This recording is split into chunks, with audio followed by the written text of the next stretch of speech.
Hello there and welcome back.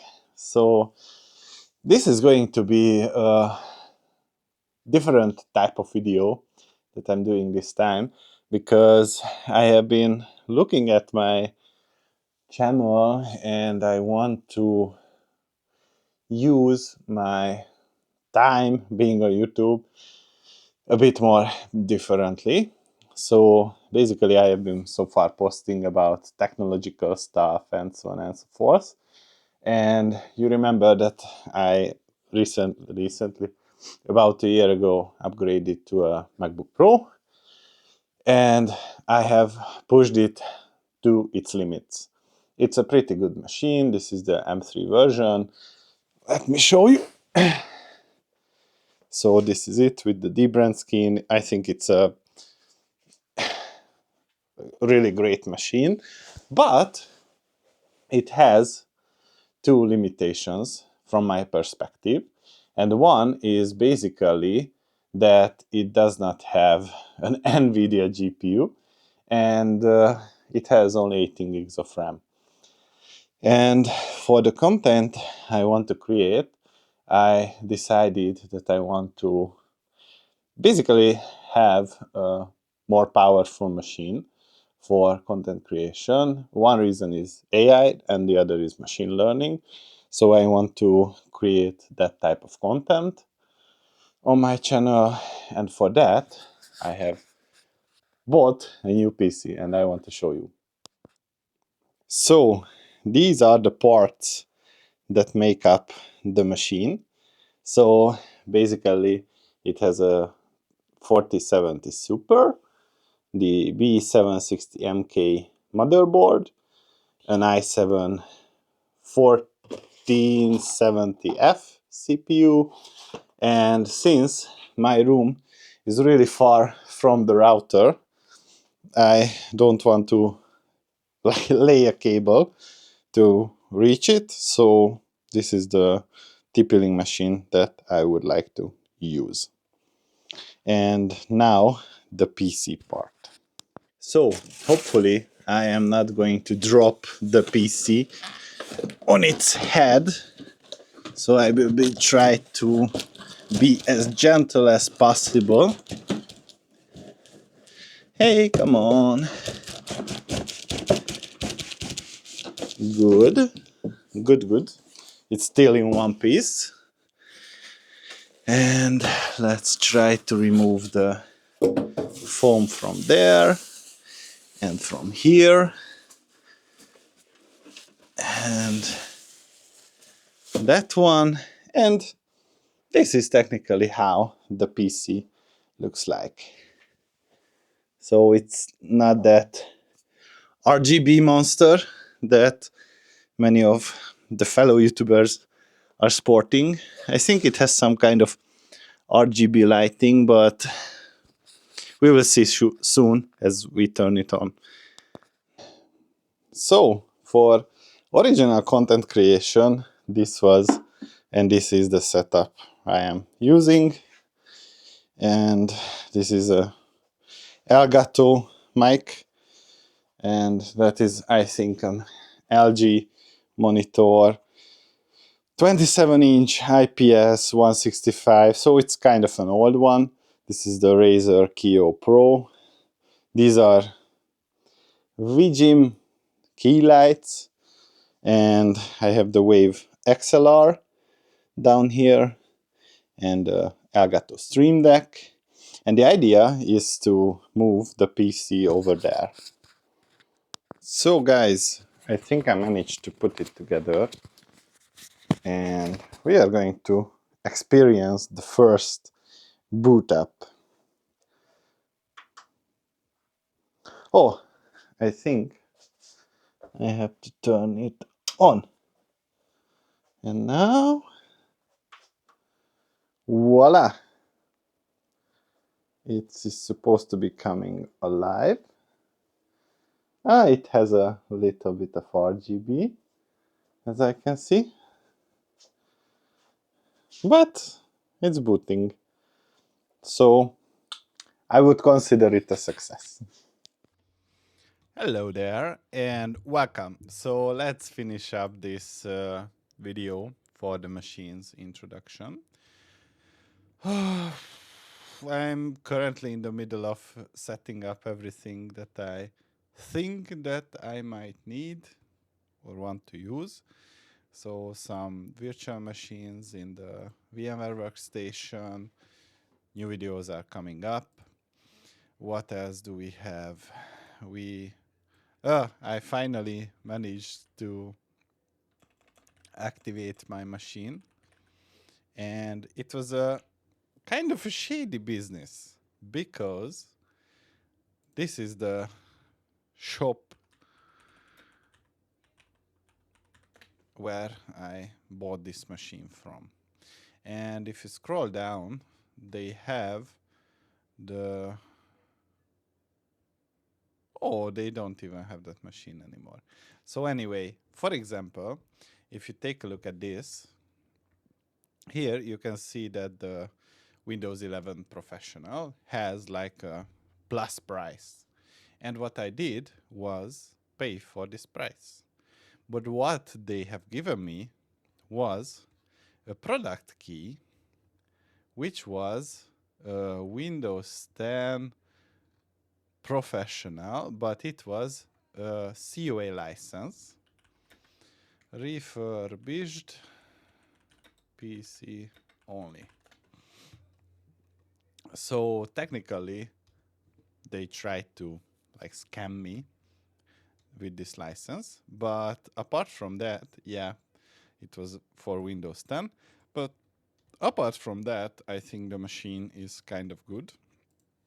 Whoops. So what do we have here?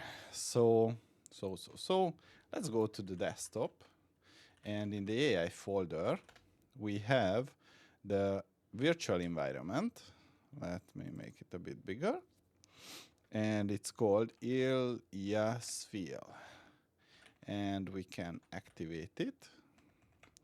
Activate.ps1. What is going on? Oh, Python. It's not available. Why is it? So I have just installed Python, and I am supposedly set the path for the Python interpreter. So let's just open up a new one. Python. Okay, it's working. So let's get back to the video. In the desktop AI folder, we have the Ilyasville scripts, activate .ps1. Good. And if I should Python focus and what is the name? Dear focus. Entry with update. So Python focus empty entry with update.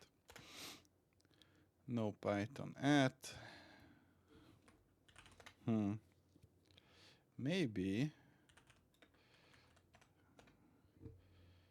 here we are supposed to have pyenv config. So notepad, Ilyasville, pyenv, that's config, and C is the Python env. Let's save it. Oh wow, cool. So now it is running. This is basically an AI library for generative AI. You can see it detected the RTX 4070, and let's say give it a prompt. So give me a warrior cat in medieval armor fighting a dragon. Fighting a dragon. So back in the days when I got like my first attempt at this library, I was using the it almost got the prompt right. I was using a GTX 1650, and it took like, I don't know, 10 minutes to generate these images. So compared to that, this I think is excellent. So that's one thing. And of course, anything that is generated here, it's in the focus output folder with the 2024 1126. Good. Oh, and Dota 2 has been downloaded.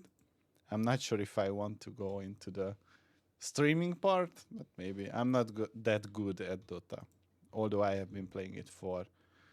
When was the first time I played? Around 2008, but it was still just a Warcraft map. So, okay, that's one thing. And I also have WSL -- list, and let's investigate. So WSL start distribution. So how do I start it? WSL -u Reaper Pi. Maybe that will give me the prompt. Wow, and it is running. So Conda activate open Sora, and if everything goes well, I should be able to use that library. What do we have in this history? Deactivate or just simply exit? So dear history, Conda activate open Sora, and maybe one level higher. I don't know where I put it, but it will be the open Sora, and that's what I want to experiment with. This is not just for image generation, but rather like image sequence or short video generation with a kind of a decent resolution. So that's all for the PC build or configuration. What I did was to upgrade it to 64 gigs of RAM, and I have two terabytes of disk and this i7 processor. So hopefully with this I can invest in more in machine learning and generative ML topics, because that's my idea for the next year, apart from honing my skills as a DevOps engineer. So that was all. See you in the next one.